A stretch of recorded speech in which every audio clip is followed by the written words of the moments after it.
دوستو سلام مسنون، امید ہے کہ آپ تمام اللہ کے فضل و کرم سے بخیریت و عافیت ہوں گے۔ اب آپ وی ایم خلیل الرحمن سے اردو میں آج کی اہم خبریں سنیے گا جو کہ آج کے راشٹریہ سہارا روزنامے میں شائع ہوئے ہیں۔ 65 سال عمر تک کے لوگ ہی سفر حج پر جا سکیں گے۔ منتخب عازمین کو 81,000 روپے پہلی قسط کے طور پر جمع کرنے ہوں گے۔ آئندہ سال 2022 میں سفر حج پر جانے والے عازمین کے لیے حج کمیٹی آف انڈیا نے ہدایت جاری کر دی ہے۔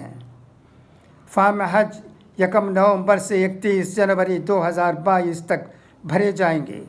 یہ اطلاع دیتے ہوئے ضلع حج کمیٹی کیمپ کے انچارج اور مدرسہ قاسمیہ عربیہ اسلامیہ کے مینیجر حاجی نور محمد قریشی نے بتایا کہ اس سال فارم صرف آن لائن ہی بھرے جائیں گے۔ انہوں نے بتایا کہ کورونا وبا کی وجہ سے صرف 65 سال تک عمر کے لوگ ہی سفر حج پر جا سکیں گے اور ایک گروپ میں صرف 5 عازمین ہی جا سکتے ہیں۔ نور قریشی نے بتایا کہ اس سال میعاد سفر 36 سے 42 دن ہوگی اور اس مرتبہ صرف 10 امیگریشن ایئرپورٹ سے ہی عازمین سفر حج کے لیے روانہ ہوں گے۔ منتخب عازمین کو 81,000 روپے پہلی قسط کے طور پر جمع کرنے ہوں گے۔ انہوں نے بتایا کہ سفر حج پر روانگی کی تاریخ سے 1 مہینہ پہلے تک کورونا کی دونوں ڈوزز لگوانا ضروری ہوگا۔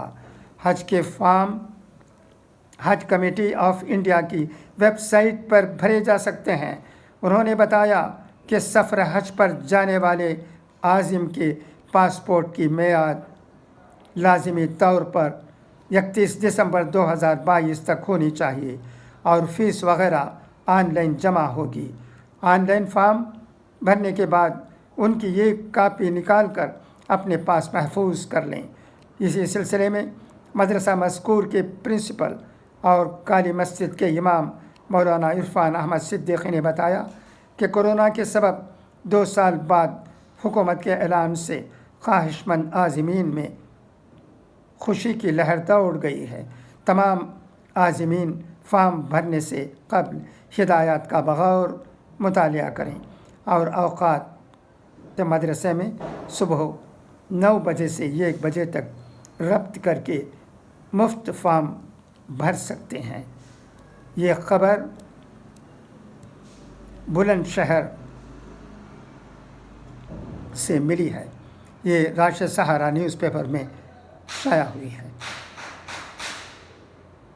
دہلی ویمن کمیشن نے بچوں کو بے دردی سے پیٹنے والی خاتون کو ایک CCTV فوٹیج کا نوٹس لیتے ہوئے پولیس کو خاتون کے خلاف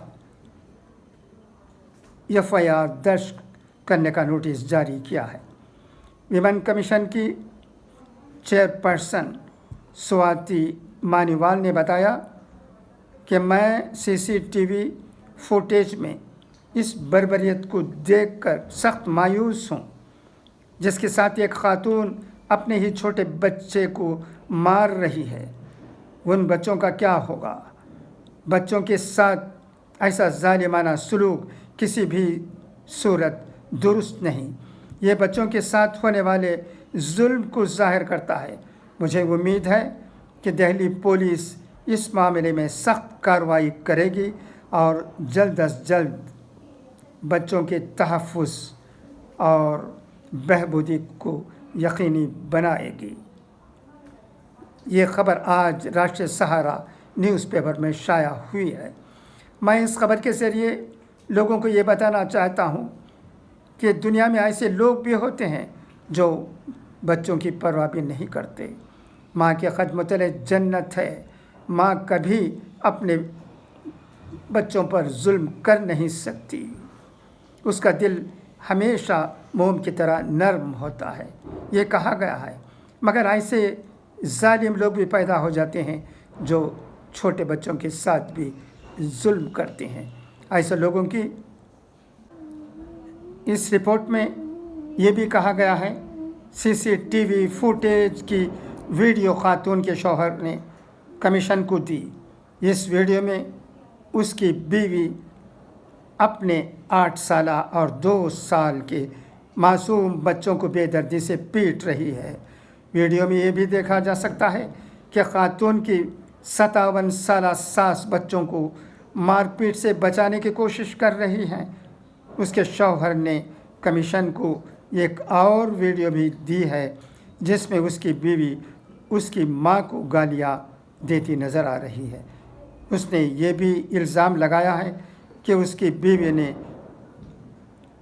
ایک نہیں بلکہ کئی بار اس کی ماں کو جان سے مارنے کی دھمکیاں دی ہیں۔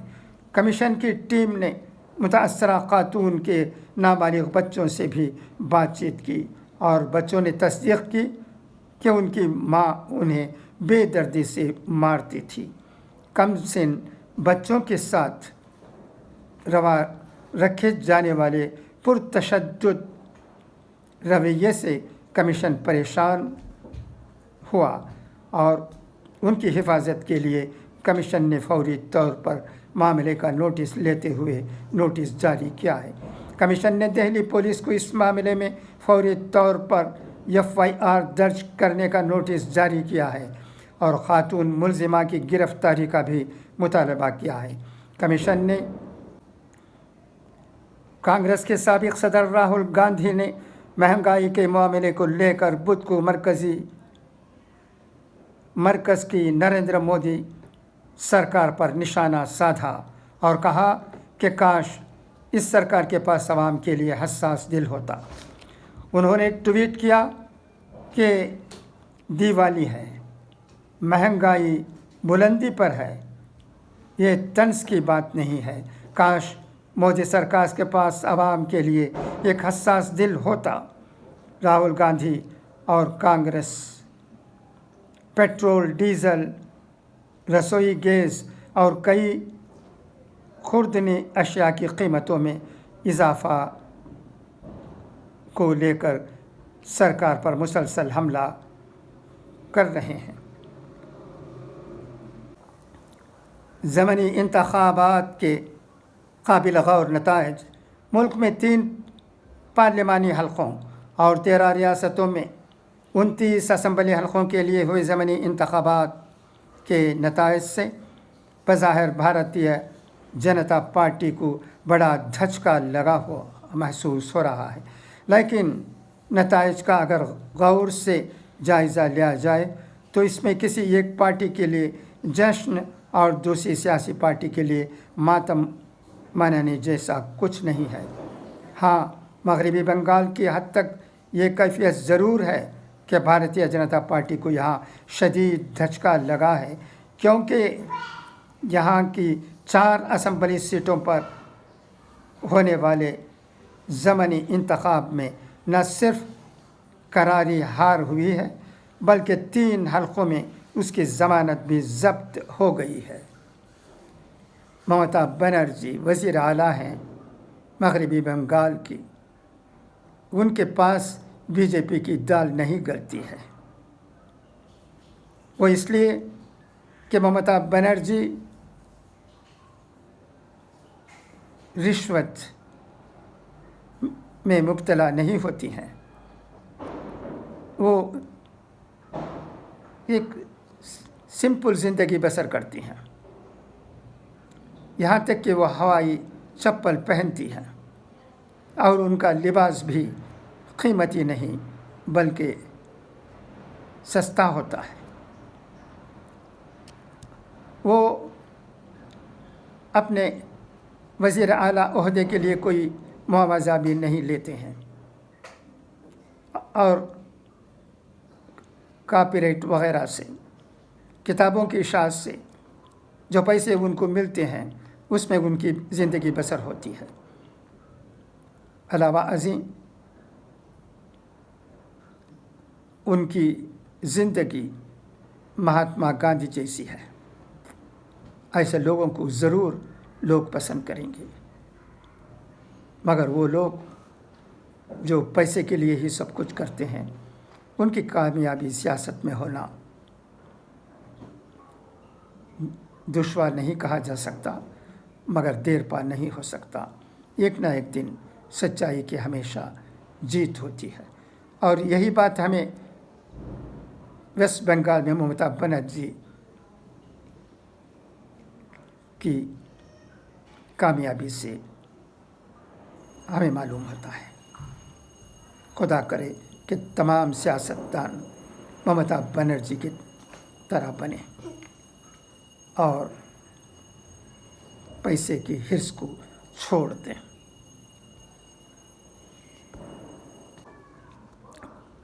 اچھا تو دوستو، اب آئیے اقوال زرین سنیں۔ کفر کے بعد سب سے بڑا گناہ دل دکھانا ہے، چاہے وہ دل مومن کا ہو یا کافر کا۔ زندگی میں 2 نصیحتوں پر عمل کرنا ہمیشہ کے لیے کامیاب ہو جاؤ گے۔ نماز مت چھوڑنا، زندگی کی ساری برکتیں اس میں ہیں، اور اپنی نظر کی حفاظت کرنا۔ گناہ کی بنیاد یہیں سے ہوتی ہے۔ ٹھوکر وہی کھاتا ہے جو راستے کا پتھر نہیں اٹھاتا۔ کمزور لوگ انتقام لیتے ہیں، طاقتور معاف کرتے ہیں، اور سمجھدار لوگ نظر انداز۔